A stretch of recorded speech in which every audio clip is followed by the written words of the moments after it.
السلام علیکم ورحمۃ اللہ وبرکاتہ نحمدہ ونصلی علی رسولہ الکریم اما بعد قال النبی صلی اللہ علیہ وسلم مروی عن ابی ہریرہ رضی اللہ عنہ قال قال رسول اللہ صلی اللہ علیہ وسلم قال اللہ عز وجل یؤذی ابن آدم یقول یا خیبۃ الدہر فلا يقولن أحدكم يا خيبة الدهر فإني أنا الدهر أقلب ليله ونهاره فإذا شئت قبضتهما. وفي رواية قال الله عز وجل يؤذين ابن آدم يسب الدهر وأنا الدهر أقلب الليل والنهار. عزیز ناظرین، حسب معمول ٹھیک 4:15 بجے میں منیر الاسلام فضیلت الشیخ محمد طیب السلفی حفظہ اللہ کے ساتھ اس لائیو پروگرام میں حاضر ہوا. پچھلے ہفتے میں کچھ سوال رہ گئے تھے اور اس کے ساتھ ساتھ اس ہفتے میں بھی ہمارے کچھ ساتھیوں نے ہمیں سوال بھیجے ہیں، اور ہمیں معلوم ہے کہ یہ جو ایپیسوڈ یعنی یہ مجلس جو چل رہی ہے، لائیو پروگرام جو چل رہا ہے، یہ عقیدے کے سلسلے میں پچھلے 3 ایپیسوڈ ہمارا مکمل ہوا ہے. آج چوتھا ایپیسوڈ ہے، چوتھی مجلس ہے. اس چوتھی مجلس میں بھی شیخ محترم سے ہم لوگ کچھ پوچھیں گے، سوال کریں گے، اور امید ہے کہ شیخ محترم قرآن حدیث کی روشنی میں آپ کو جواب دیں گے. بس آپ سے اپیل اور ریکویسٹ یہ ہے کہ آپ اس پروگرام کو زیادہ سے زیادہ شیئر کریں، تاکہ جو ہمارے دینی بھائی ابھی جو نہیں دیکھ رہے ہیں وہ بعد میں دیکھیں، اور اس کے ساتھ ساتھ ٹویٹر، انسٹاگرام اور فیس بک میں زیادہ سے زیادہ شیئر کریں، اور اس کے ساتھ ساتھ آپ یوٹیوب پر بھی اس کو دیکھ سکتے ہیں. اب وقت زیادہ نہ لیتے ہوئے شیخ محترم کی اجازت سے سوال و جواب کا جو پروگرام ہے وہ شروع کیا جا رہا ہے. شیخ محترم، ایک سوال ایک دینی بھائی نے بھیجا ہے. ان کا سوال یہ ہے کہ کیا 7 آسمان کی طرح 7 طبق زمین بھی ہے، اور یہ کہاں ہے؟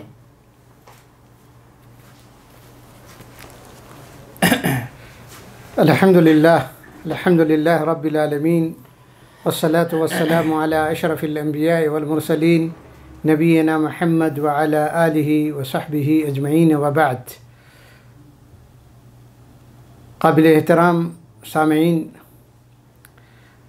جیسا کہ عزیز موصوف نے آج کا پہلا سوال یہ پیش کیا کہ کیا 7 آسمانوں کی طرح 7 زمینیں بھی ہیں. سوال یہی نا شیخ؟ جی. اور یہ کہاں ہے؟ اور یہ کہاں ہے؟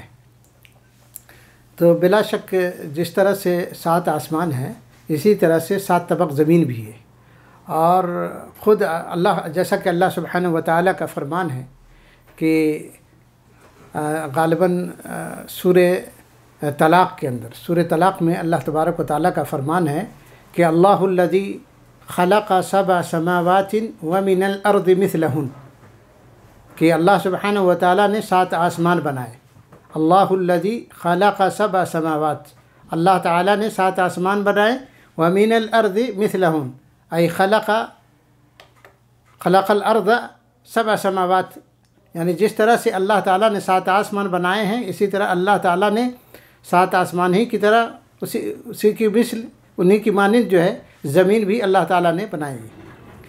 تو اس آیت کریمہ سے یہ معلوم ہوا کہ جس طرح سے 7 آسمان ہیں، اسی طریقے سے 7 طبق زمین بھی ہے. جس طرح سے آگے پیچھے 7 آسمان ہیں، اسی طرح سے 7 طبق زمین بھی ہے. تو قرآن کریم کی اس آیت سے واضح طور پر معلوم ہوتا ہے کہ اللہ الذی خلق 7 سماوات ومن الارض مثلہن، یعنی 7 آسمان کی 7، جس طرح سے 7 آسمان ہیں اسی طرح سے 7 زمین بھی ہے. اور اسی طرح سے اس کی تائید جو ہے نبی کریم صلی اللہ علیہ وسلم کے اس فرمان سے بھی ہوتی ہے، جس کو امام مسلم رحمہ اللہ نے اپنی صحیح کے اندر نقل کیا ہے کہ اللہ کے نبی صلی اللہ علیہ وسلم نے ارشاد فرمایا کہ من اخذ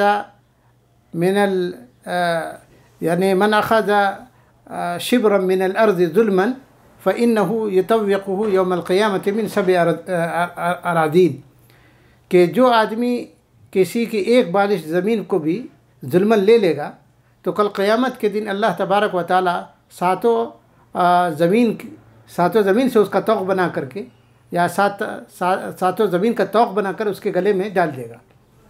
تو اس حدیث سے بھی معلوم ہوتا ہے کہ 7 آسمان کی طرح سے سات زمین بھی ہے، سات زمین بھی ہے، سات آسمان کی طرح سات زمین بھی ہے۔ اب یہ سوال پیدا ہوتا ہے کہ یہ کہاں ہے؟ تو یہ در حقیقت یہ من امور الغیب ہے، یہ غیبی چیز ہے، یعنی غیبی معاملہ ہے، اس کا علم ہے اللہ تبارک و تعالیٰ کے علاوہ کسی کو نہیں ہے۔ علامہ قرطبی رحمۃ اللہ علیہ فرماتے ہیں کہ جس طرح سے اوپر نیچے آسمان ہے، آسمان کے ساتوں آسمان ہیں، اسی طرح سے سات زمینیں بھی ہیں، اور ان زمینوں کے درمیان بعد و مسافت بھی ہے، اور ہر زمین پر اللہ کی کوئی نہ کوئی مخلوق آباد ہے، یہ علامہ قرطبی رحمہ اللہ فرماتے ہیں۔ لیکن یہ سوال کرنا کہ این مکانھا، یعنی یہ ساتوں زمین اس کی جگہ کہاں ہے، تو میں نے جیسا کہ کہا کہ یہ غیبی علم ہے، اس کا علم اللہ کے سوا کسی کو نہیں ہے۔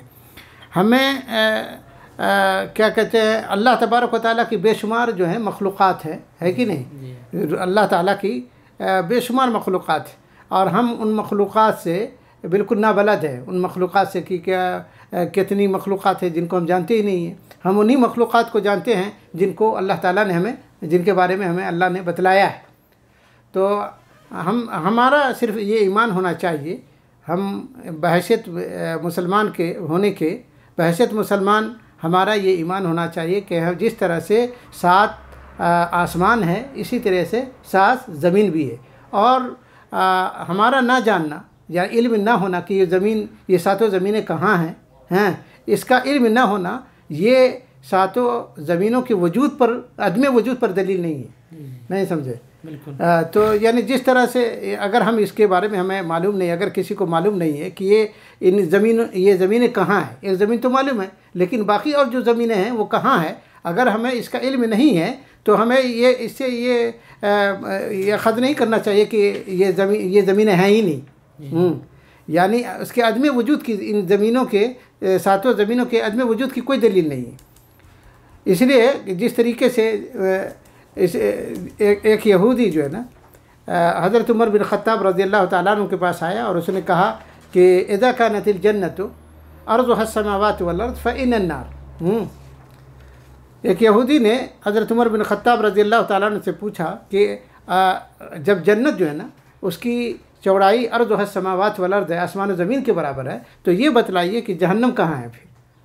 تو حضرت عمر بن خطاب رضی اللہ تعالیٰ عنہ نے جواب دیا کہ کے بارے میں بتلایا یہ اس لیے کہ لیعذب اللہ المنافقین والمنافقات والمشرکین والمشرکات، کہ تاکہ منافق مردوں اور عورتوں اور مشرکی مردوں اور عورتوں کو اللہ سزا دے۔ یہ امانت کو اللہ تعالیٰ نے، یہ انسان نے اٹھا لیا، اور یہ امانت در حقیقت اس میں اللہ نے کہا کہ یہ اصل میں ایمان اور نفاق اور پھر اسی طرح سے شرک، تو یہ ظاہر ہو جائے لوگوں میں کہ کون منافق ہے، کون مشرک ہے اور کون مومن ہے، تو اللہ تبارک و تعالیٰ، تاکہ اس کے ذریعے سے جو مومن ہیں ان کو اللہ تبارک و تعالیٰ اللہ ان کی توبہ قبول کرے گا اور ان کو جزا دے گا، اور جو اس امانت میں خیانت کرے گا اللہ تعالیٰ اسے سزا دے گا۔ تو اس سے مراد احکام شرعیہ اور فرائض و واجبات مراد ہے جن کی ادائیگی پر اللہ تعالیٰ کی طرف سے ثواب ہے، اور ان سے اعراض اور روگردانی پر کیا ہے، اللہ تعالیٰ کی طرف سے عذاب ہے، جیسا کہ اللہ تعالیٰ نے اس آیت کریمہ میں بتلایا۔ تو اب ہم میں سے ہمارے تمام مشاہدین کو، سب لوگوں کو، ہم میں سے ہر شخص کو غور کرنا چاہیے اور سوچنا چاہیے کہ اللہ تعالیٰ نے اللہ تعالیٰ نے ہم نے جو امانت قبول کی اور ہم انسانوں نے جو امانت اٹھائی ہے، کیا ہم اس امانت کو اللہ کے حکم کے مطابق ادا کر رہے ہیں یا نہیں، یا ہم اس کو ضائع اور برباد کر رہے ہیں، ہونا چاہیے۔ اور جیسا کہ میں نے کہا کہ امانت یہ عام ہے اور سب اس میں ہر چیز شامل ہے، یعنی اللہ نماز ہے، روزہ ہے، زکوٰۃ ہے، حج ہے، اور پھر کلمہ توحید و رسالت پر ہم جمع ہوئے ہیں یا نہیں ہے کہ نہیں، قول و قرار ہے، یعنی اللہ تعالیٰ کی اطاعت اور کو بجا لانا، اللہ کے اوامر کو بجا لانا، نواہی سے اجتناب، کیا ہم یہ کر رہے ہیں یا نہیں؟ اگر کر رہے ہیں تو ہمیں اس پر انشاءاللہ ثواب ملے گا، اور اگر ہم نہیں اس کو انجام دے رہے ہیں تو گویا ہم اللہ کی امانت میں خیانت کر رہے ہیں، جس پر ہمیں اللہ کے یہاں سزا کا سامنا کرنا پڑے گا، سمجھ رہے ہیں؟ تو یہ ہے امانت سے مراد۔ جزاک اللہ خیر شیخ محترم نے امانت کے سلسلے میں بالکل ایک ٹھوس اور مدلل قرآن حدیث کی روشنی میں ہمارے مشاہدین کرام کو بتایا، اللہ تعالیٰ آپ کو جزائے خیر دے۔ شیخ محترم، چوتھا سوال ایک دینی بھائی نے کیا ہے، ان کا سوال یہ ہے کہ کیا ایسا شخص اللہ کے عبادت کرنے والا شمار ہوگا جو اللہ کی عبادت کرنے کے ساتھ غیر اللہ کی عبادت بھی کرتا ہو؟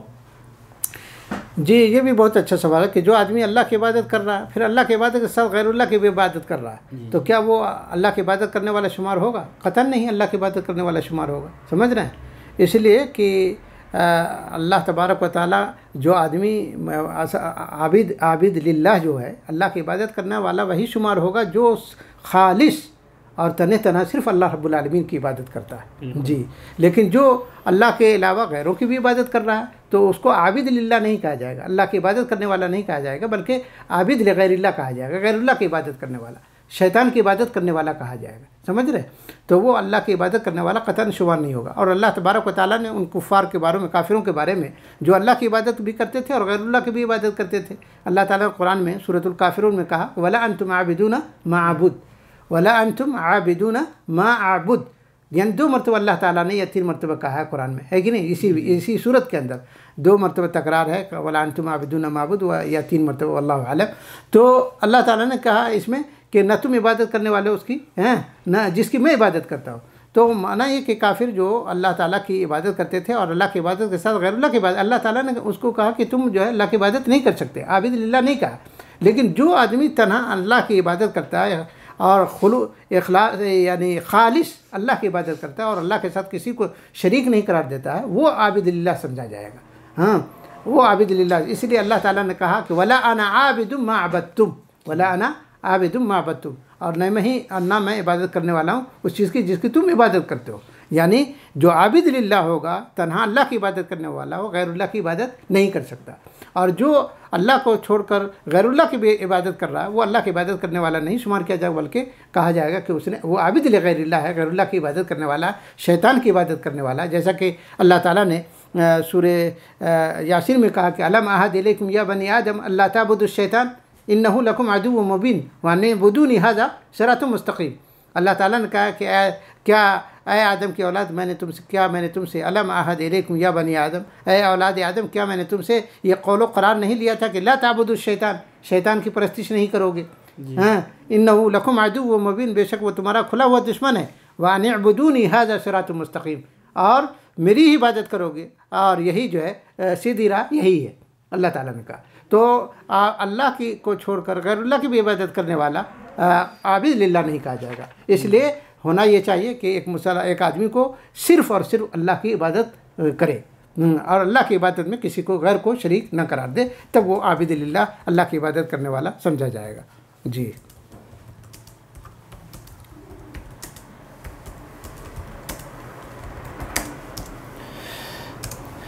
جزاک اللہ خیر. شیخ محترم ابھی ایک نے سوال بھیجا تو میں نے ان کو جواب دیا، انشاءاللہ اگلے ہفتے دے دیں گے. وہ ہمارے دوستوں میں سے ہیں. شیخ محترم ایک اور دینی بھائی نے سوال کیا، ان کا سوال یہ ہے کہ کیا کافروں کو ان کے نیک عمل کا کچھ بھی فائدہ ہوگا اگر دنیا میں کچھ نیک عمل وہ کر رہا ہے؟ دیکھیے بہت سارے کافر جو ہے نا اچھے کام کرتے رہتے ہیں، سمجھ رہے ہیں، تو ان کے سوال یہ پیدا ہوتا ہے کہ ان کے نیک اعمال کا ان کو کچھ فائدہ ہوگا یا نہیں. سوال معقول ہے کہ نہیں؟ بہت سارے لوگ پوچھتے ہیں کہ کتنے کافر ہیں. دیکھیے مطلب کوئی مصیبت آتی ہے، کوئی باڑھ آ جاتا ہے، کوئی سیلاب آ جاتا ہے، کسی طرح سے کوئی حادثات وقوع پذیر ہوتے ہیں جس میں وہ کھل کر کے مطلب حصہ لے رہا ہے، پیسے دے رہا ہے، خرچ کر رہا ہے، تو کیا اس کے مطلب اس کا یہ تو نیک عمل ہی ہوا نا؟ تو کیا ان کے نیک کاموں کا ان کو کوئی فائدہ ملے گا، پہنچے گا یا نہیں؟ تو حقیقت یہ ہے کہ ان کے نیک اعمال کا انہیں کوئی فائدہ نہیں پہنچے گا. سمجھ رہے ہیں؟ کافروں کو ان کے نیک اعمال کا کوئی فائدہ انہیں نہیں پہنچے گا. سمجھ رہے ہیں؟ اس لیے کہ اور نہ ہی اللہ تبارک و تعالیٰ ان کے نیک اعمال کو قبول کرے گا، اور نہ ہی ان نیک کافر اپنے ان نیک کاموں کی وجہ سے اللہ کے یہاں کوئی قربت حاصل کر سکے گا. سمجھ رہے ہیں؟ اس لیے کہ نیک اعمال کے لیے، نیک اعمال اللہ کی بارگاہ میں قابل قبول ہونے کے لیے یا نیک اعمال اللہ کے یہاں نفع بخش ہونے کے لیے ضروری ہے کہ آدمی ایمان لائے. سمجھ رہے ہیں؟ اور یہ مشرکین یا غیر مسلم حضرات، یہ غیر مسلم لوگ جو ہندو ہیں، بت پرست ہے، یا سکھ ہے، یا اور بھی دوسرے لوگ ہیں، وہ کیا کرتے ہیں؟ وہ در حقیقت اللہ پر ایمان ہی نہیں رکھتے، اللہ کی توحید کے قائل نہیں ہیں. ہاں اللہ تبارک و تعالیٰ کی توحید الوہیت کے قائل نہیں، نہ لا یوحدون، یعنی اللہ کی توحید کے قائل نہیں ہے، بلکہ وہ کیا کرے اور اللہ کے ساتھ وہ شرک کرتے ہیں.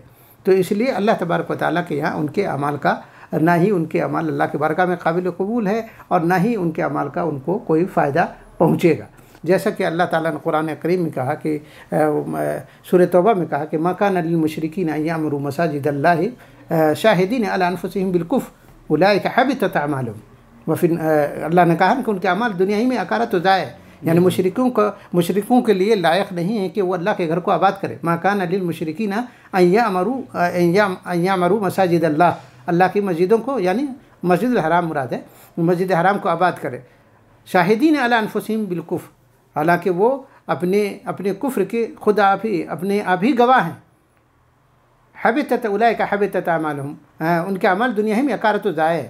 معنی یہ ہے کہ دیکھیے اللہ کے یہاں وہی ایمان کے بغیر ہمارا کوئی ایمان کے بغیر ان کا کوئی عمل جو ہے قابل قبول نہیں ہے اور نہ ہی نفع بخش ہے.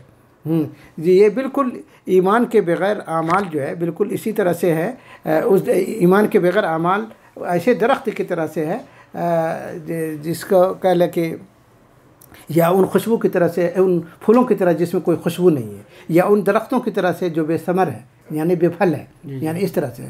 تو اللہ کے یہاں مطلب اعمال، نیک اعمال اسی وقت قابل قبول ہوں گے یا اسی وقت ہمارے لیے مفید ہوں گے جب کہ ایمان کے ساتھ اس کو کیا جائے. جیسے کہ اللہ تعالیٰ نے قرآن مجید میں ایک دوسری جگہ سورہ ابراہیم میں کہا ہے، کافروں کے بارے میں کہا کہ مثل الذین کفروا بربہم مثل الذین کفروا بربہم اعمالہم کرماد اشتدت الریح فی یوم عاصف لا یقدرون مما کسبوا علی شیء ذلک هو الضلال البعید. اللہ تعالیٰ نے سورہ ابراہیم میں کہا ہے کہ ان کافروں کی مثال جو اپنے رب سے، اپنے پالنے والے سے جنہوں نے کفر کیا، کفروا بربہم، اپنے رب کا انکار کیا یا اپنے پالنے والے سے انکار کیا. کرماد اعمالہم کرماد، اللہ نے کہا ان کے اعمال کی مثال راکھ کی طرح سے، راکھ کی طرح جس کو تیز و تند ہوا آدھی والے دن لے کر اڑا دے. سمجھ رہے؟ تو اللہ تعالیٰ نے آگے کہا لا یقدرون مما کسبوا علی شیء، جو کچھ انہوں نے کمایا وہ اس میں سے کچھ بھی حاصل نہیں کر سکیں گے. ذالک هو الضلال البعید، اور یہ دور کی گمراہی ہے، یہی دور کی گمراہی ہے. تو اللہ سبحانہ و تعالیٰ نے صاف صاف کہا ہے اس آیت میں کہ مطلب ان ایمان کے بغیر ان کے سارے نیک اعمال حبط و برباد ہے، ان کے عمل کی کوئی حیثیت نہیں ہے. اس لیے اگر کافروں کے ان کے نیک عمل کا کوئی اسے فائدہ نہیں ملے گا. اس لیے نبی علیہ الصلوۃ والسلام حضرت عائشہ صدیقہ رضی اللہ تعالیٰ عنہ نے نبی کریم صلی اللہ علیہ وسلم سے پوچھا ابن جدعان کے بارے میں، عبداللہ بن جدعان جو زمانے جاہلیت میں اسلام سے پہلے کیا کہتے ہیں، وہ حاجیوں کو ستو گھول کر کے پلایا کرتے تھے، حاجیوں کی خدمت کرتے تھے، بڑا صلہ رحمی کرتے تھے، مسکینوں کو کھانا کھلایا کرتے تھے، بہت زیادہ کھلاتے تھے. وہ عبداللہ بن جدعان یا ابن جدعان یعنی عبداللہ بن جدعان ہی ہے غالباً. تو زمانے جاہلیت میں تو نبی کریم صلی اللہ علیہ وسلم سے حضرت عائشہ نے پوچھا کہ اللہ کے رسول، وہ جب عبداللہ بن جدعان کے ان اعمال کا ان کو کوئی فائدہ پہنچے گا کہ نہیں، جو زمانے جاہلیت میں وہ لوگ صلہ رحمی کرتے تھے، مسکینوں کو کھانا کھلاتے تھے.